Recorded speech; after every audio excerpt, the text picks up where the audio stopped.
Greetings, class. Chris Haskins here with the realestateroundup.com, and I'm getting an opportunity to hang out with a winner today, my brother, Ron Haskins. How you doing, bro? Doing great, Chris. How are you? I'm blessed, man. Good to see you. Listen, guys, one of my mentors, Dan Kennedy, says you shouldn't practice business incest, and the reason I'm making this video for you today is because I don't want you to only look at real estate training. My brother is a full-time entrepreneur, been doing this for 18 years, over 18 years. Buying and selling cars, been very successful in Colorado Springs. Where did you come from before that? Minnesota. And Minnesota. So he knows what the hell he's talking about, and I want to share his knowledge with you. He's been dropping it on me for years. But I want him to give you some knowledge on business and entrepreneurship. My goal, uplift the financial literacy of my fellow man through real estate investing, and let's say today through entrepreneurialism. Ronnie, thank you, brother. You're welcome, sir. Yeah, man. Let's get right into it. Oh, where we are, I'm glad you asked. It's Memorial Day weekend, and we are in the beautiful District of Columbia, so I got an opportunity. Why, you asked, well, how did I get to see my brother? He lives in Colorado and I'm in Virginia, so we're on a mini Haskins reunion this weekend, Memorial Day weekend, so I get to see him and hang out with him for a few days and his family. Make sure this is good. Alright, let's get right into it, brother Ryan. Give me a little background, man. I've been 18 years selling cars. Yes, sir. So I got out of the military in 92. Good Lord. Yeah, a long time ago. This is actually the 25th year reunion of Desert Storm. Wow.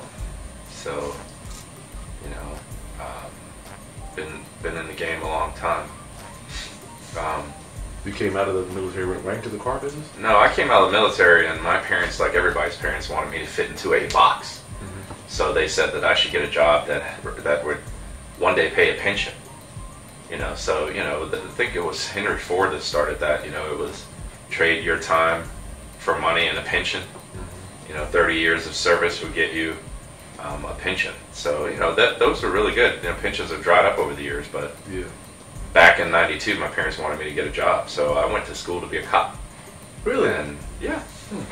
Remember when I was on Harvard on the Hill, Central Virginia Community College? I do remember that. Yeah, I was getting A's, studying administrations of justice. Okay. And so I moved to Minnesota to continue a relationship. A relationship with female? Yeah. And so then I went to Minnesota. I started going back to college, and I was still getting good grades, and I was working on that goal of becoming a cop. I didn't have a lot of passion for it, but I was like, all right, yeah, I'll go do this because I can do it. Mm-hmm. But I needed to make money to make a living, so I started selling cars at a Honda dealership in Minnesota. Wow, that was back in what? That was in September of 93. Holy cow, you've been in the... Yeah, so September 93, I walked into this dealership, and I got hired, which is a whole nother story, but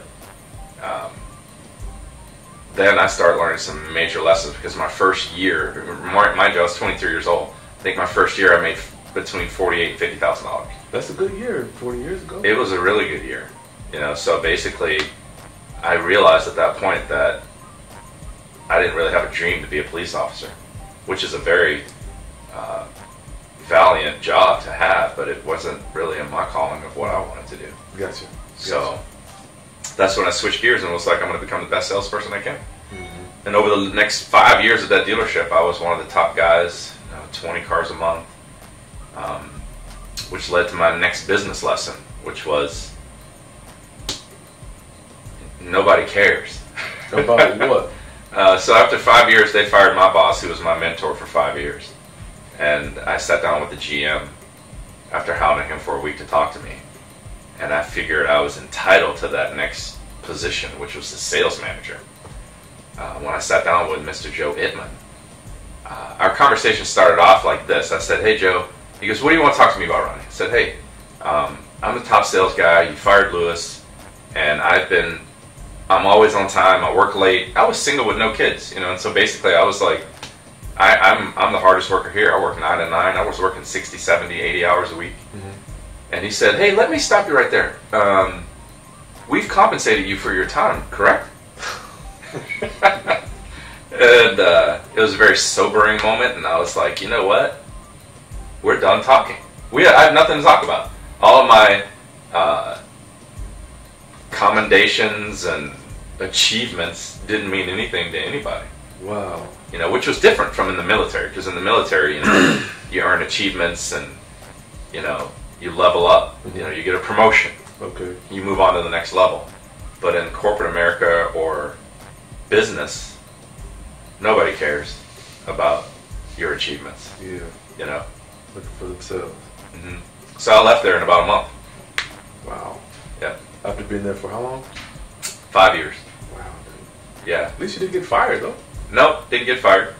It's hard to get fired from a sales job unless you're not performing. Oh, that's right. That's right. Well, you know. said your manager got fired? Well, management is different in the car business. I mean, Okay. they come and go all the time, but your workforce that sells cars, you know, they don't get fired very often unless they're not performing. Gotcha. So, okay, the reason I got my brother here, guys, entrepreneur, but the business you're in. Tell us just a little bit about the business you're in. What do you do now?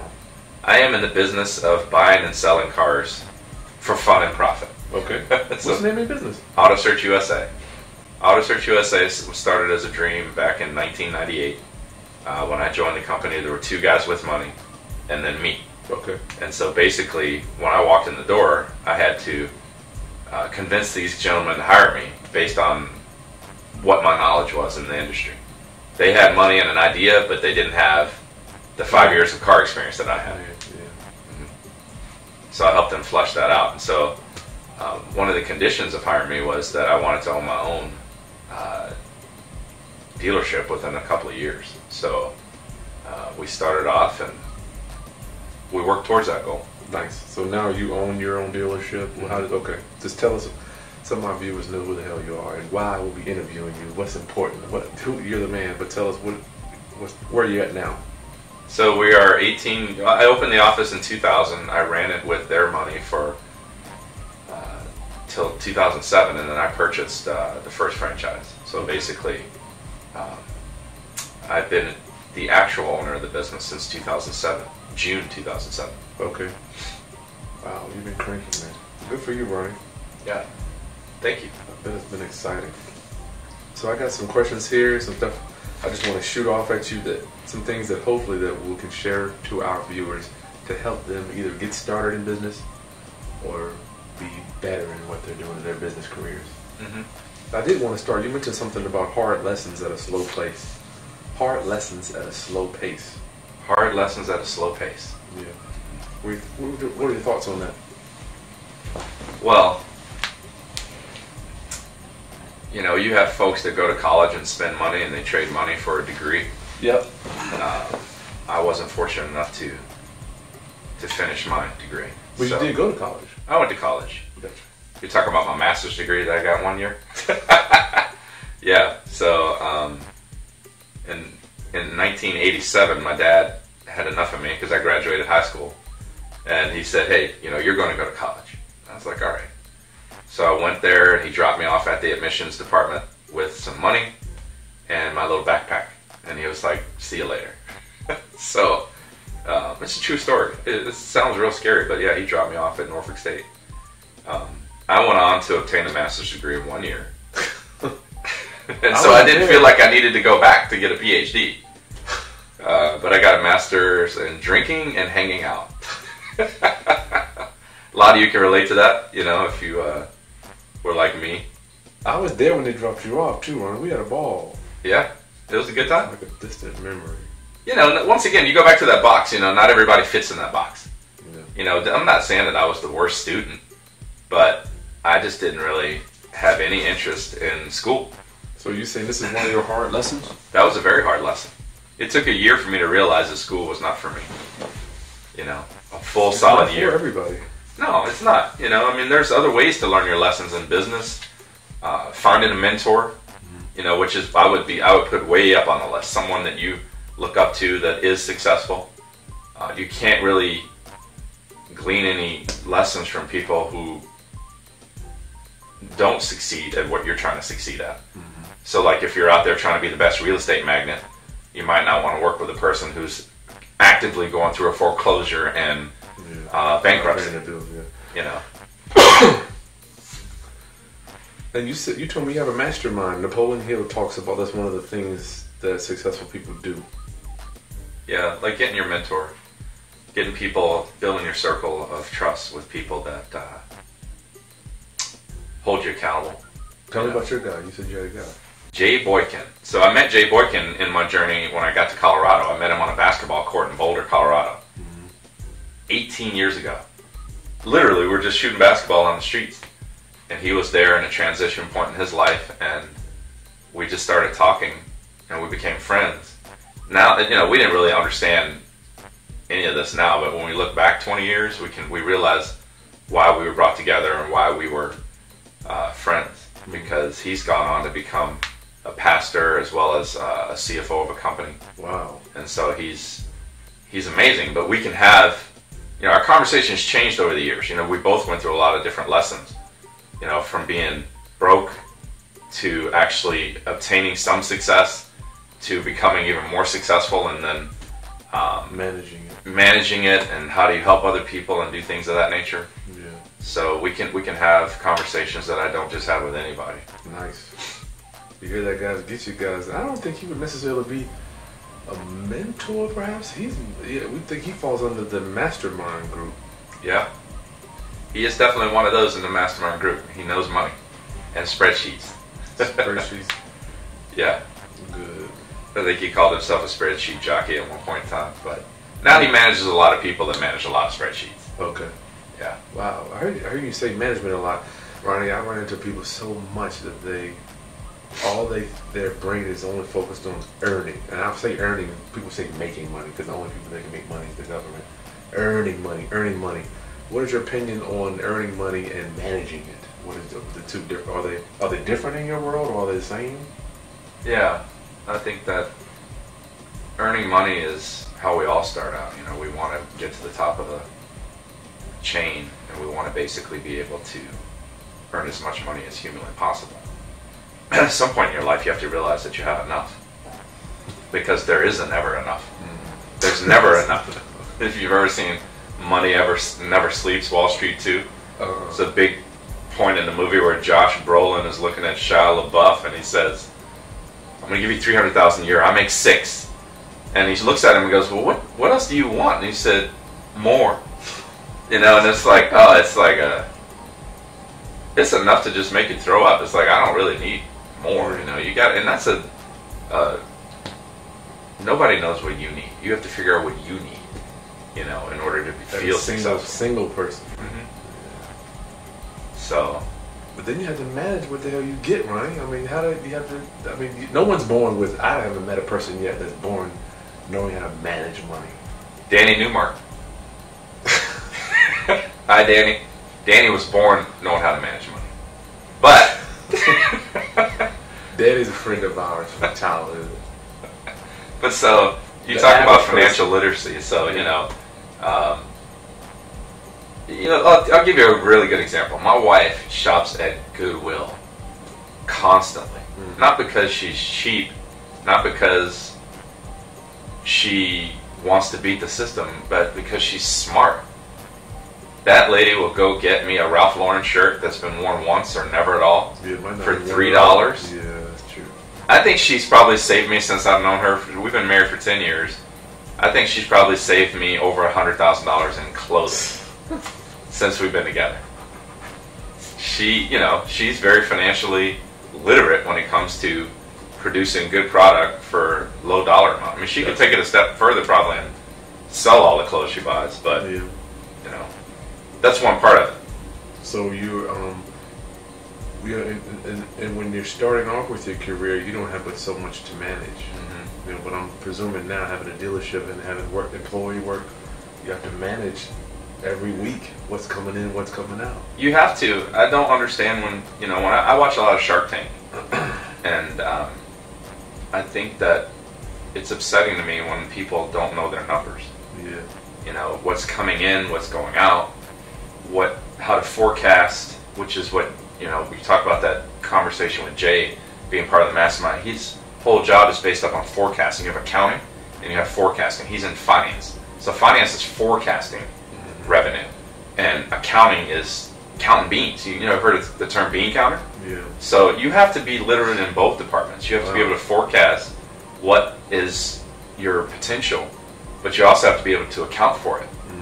You know, so you can't just live in this forecast. I'm going to make all this money, and have it spent in your mind. You have to be able to account for the dollars. That's important. Wow.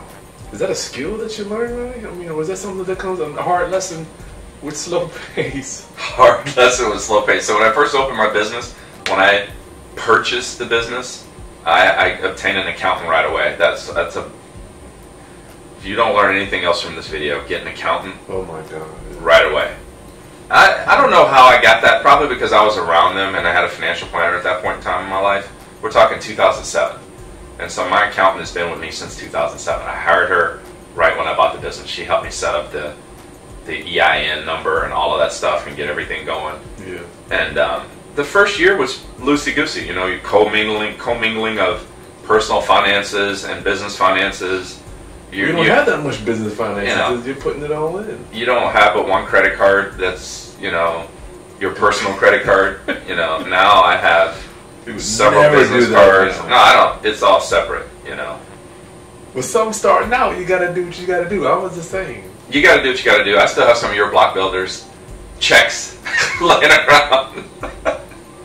So, you know, yeah, you got to do what you got to do. But you need to also, that's forecasting and accounting. You got to understand that even though we're commingling these monies when we're starting, you've got to be able to forecast that you're going to split those up and separate it. So you never mix business with personal.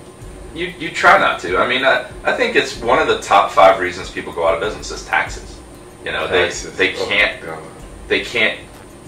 You know, they think as long as you got checks, you got money. Oh my God, yeah. That's you know, and it's you know, if I make $20,000, I already know that a portion of that is going to taxes, a portion of that is going to payroll taxes. You know, that's just my phone. So, your phone, man, put it on mute.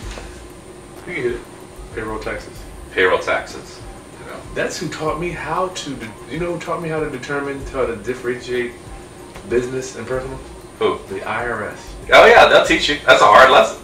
I had to learn that hard lesson too. My first year when I got a $10,000 tax bill. You know, which is pennies, but still, you know, when you get that bill, when you live your life every year and you're like, oh, it's tax time, we're getting money back. You know, in April, I think I was married to Tori at the time, and I'm like, Tori, we got a $10,000 tax bill. Yeah. You know, it's like, oh boy. So you know, you obtain it, and so I think those lessons are better too because you don't need to go 4 years to get that master's. That was another master's degree I earned 1 year. And I paid once. I was like, here's one check, and I don't need that lesson again. Yes. Well. So then what happened? So to give you the application of that, my accountant took control of my business finances, and no matter what, the taxes get paid every month, every quarter. Every quarter, yeah. Yeah, so at the end of the year, forecast it now. It's all forecasted. It's all through a payroll service. It's all handled, so we're never behind. Good. You know, good. So you got systems in place to help you control that. Systems, tools, and people. Good. Napoleon Hill says one of the keys to getting rich is doing more than expected, Ronnie. Tell us, what do you do to your clients above and beyond that the average dealer wouldn't do? I just think communication. I am really old school when it comes to communication. Probably one thing my wife does not like is I like to communicate everything until it's a dead horse. Gotcha. I think Dad did that though. Dad put that in me, you know, but there's a positive application of it, you know, like I like to look at it like this. If you don't say something to me, then only thing I have in my mind is I call it you don't want to let your client be left to their own devices. So, oh, Chris hasn't called me about our closing date. Yeah. I bet something's going wrong. I bet Chris is broke. I bet this is going. You're leaving them to their own devices. So if I'm buying you a $100,000 car and I haven't called you since Monday, you are not going to go through the weekend without hearing from me. Mm-hmm. I'm going to call you, text you, email you, and say, Chris, everything's fine. We're in the inspection process. Once the inspection is complete, I'll call you back Monday morning. Communication. Over communication. Okay. People will tell you they don't need it. People, especially when we're dealing with millennials and things of that nature. They Oh, communicate a lot less. But it's just like when you start a workout, you know, it's like, I don't really want to do this workout, but you always feel really good at the end. That I'm telling you now, communicate with your clients, communicate with your suppliers, communicate with your employees, communicate with everybody. Contractors. Or it will bite you in the butt. Yeah, you've got to talk to people. So when you ask me, my one thing is that I am adept in making sure that my clients understand. I just sent an email to a guy who emailed me yesterday, and I told him, hey, it's Memorial Day, I'll call you back later this week. It takes so little effort to make that happen, and to make them feel really good that I care about them, that I'm going to get back to them. Gotcha. Good. So it's actually, that's one of my pet peeves with my team, is you need to follow up with people constantly. Follow up and communicate. I like that one. Because, Chris, you know, when you're out there in the world and you're dealing with all of this immediate gratification, right? It's you look so much better than everybody else because nobody does it. Nobody that I purchase from, do business with, sell to, buy from, whatever, communicates like that. Oh. And I always look for it. I always look for the one thing that steps out when I'm buying money or spending money. And that one doesn't work. One of my mentors talked about that too. He says communication is almost like you're in a boat with your client or the person you're dealing with, and all you have to do is just merely keep rolling it. Mm-hmm. You determine how fast and slow it's going to go, and all they're up at the front, all they do is put their little rotor in, just determine before you go. You're the power. Yeah. I like that, Ronnie. Over communication. Responsiveness. You know, I think that when people, especially in today's age, when someone says they're too busy, isn't that insulting your intelligence? Why would you say? Because everybody's busy. This may be a soft spot even for you. Because it takes so little effort to send me a text message to say, I don't want to talk to you right now. I don't want to talk to you right now. I mean, and but so... I don't check my phone, though. I don't look at my phone about every 2 hours. Yeah, well, you know. But that's different, though. I lose confidence in people that don't respond. I lose tremendous confidence in people that don't respond. I see. You know, because it takes so little to respond nowadays. It does. You know, even if you want to put on an autoresponder, you know. What's that? You can have your email set up like this weekend. Hey, I'm out of town. I'll call you back Monday. Really? Yeah, absolutely. Autoresponders on the email. Yeah, it's a setting on your Gmail. Okay. You can turn it on or off. Vacation responder is what it's called. Vacation responder. I you know, have to do that. Or I don't want to be bothered responder. You know, you can just be like, you want to take some time off? Turn it on. Can you do that with a text message too? Yeah, you can auto respond with almost anything. Nice. All right, let's move on. We'll be all day. So communication is what you go above and beyond with. Mm-hmm. Booker T. Washington says men, well, he says black men, but I'm going to say all men don't. Men want to be in charge of the show. We like to run in the ship, being the captain. Men don't want to start at the bottom. And I just wonder what your thought about it. What are your thoughts about that? I'd say I'm very blessed because I never even thought that I could be at the top of anything. At this point in my life, I still don't feel like I'm at the top of anything. You're still working. It's just work for me. But like, when I started, once again, I didn't, you know, when people try to put you guys that are thinking about being entrepreneurs into a box of, you have to have a college degree in order to be anything, or you have to have these credentials in order to be anything, I would challenge that thought because that's going to be your fuel. It fueled 20 years of work ethic for me, because when everybody else was resting on they had a degree and they had this credential or that credential, I'd tell people I was too stupid to give up because I didn't have anything to fall back on. I've hired people that have had fallbacks. They've had government retirement. They've had this or that. And they fail because they don't have a burning desire to succeed. You know, when you want to start at the top is great, but you told me you were doing all the little work. I'm talking about doing little things that you don't necessarily want to do within the business. You were doing title search. I mean, you mentioned something about. That's a good hard lesson, slow process I was talking about. So when I started my business, and before I forget, if I would have to do one thing differently, going back 18 years, I would hire a team immediately. Keep hiring, keep hiring, keep hiring, because they make you better and your business better quicker. I took 5 years of not wanting anybody around me and ran my business by myself for 5 years, doing all the title work, all the paperwork, all the documentation, all of the follow-up, all of the everything, which I think you should do too as a business owner, not without the other people. I think you should actually have your finger on the pulse of every aspect of your business. But I spent a lot of time doing that. That was a 5-year lesson that was very hard and very slow. I call it stepping over $5 to pick up a dollar, because I didn't want to pay someone $10 an hour to go do a title job. I gave up $300 of my time to not spend that $10. Wow. So, if you understand what I'm saying. Real estate is big on that. Having people to go close your contracts. Yeah. Or we don't even go to closings anymore. Yeah, I mean, you should have people for that. Okay, so Ron LeGrand says that there are 5 steps to the real estate business. He's one of my mentors, but there's 5 steps to any business. Locating prospects. You have to locate who the hell you're going to do business with, you personally. Pre-screen them. Do they have the money, or can they even qualify for the loan to buy the car, in your instance, right? Construct and present offers. Yep. Whatever you're going to do, what business are you going to do with them? 4, follow up, and 5, close quickly. Which one of those 5 do you think would be that you want to kind of break down today, Ron? Close quickly is a good one. I don't really. Closing should be natural, but I think that, like I was trying to tell you earlier, there's a circle of trust that people build with their clients. If you're doing real estate, cars, or if you're selling boats and yachts, or whatever the case may be. Whatever, it's any business. Yeah, you spend a lot of time building rapport with people, finding common ground, and the biggest way that you do that is by listening. Asking, being genuinely interested in what somebody else is about. But one thing I find, especially with new salespeople or new entrepreneurs, is they master creating what I call the circle of trust. We can sit at this table and we can discuss what may or may not occur. But where they struggle is getting out of the circle of trust. It's a vacuum. It can keep you in there talking about family and friends for rapport. Hours. Rapport. Yeah. But at some point you have to say, Chris, this is fun.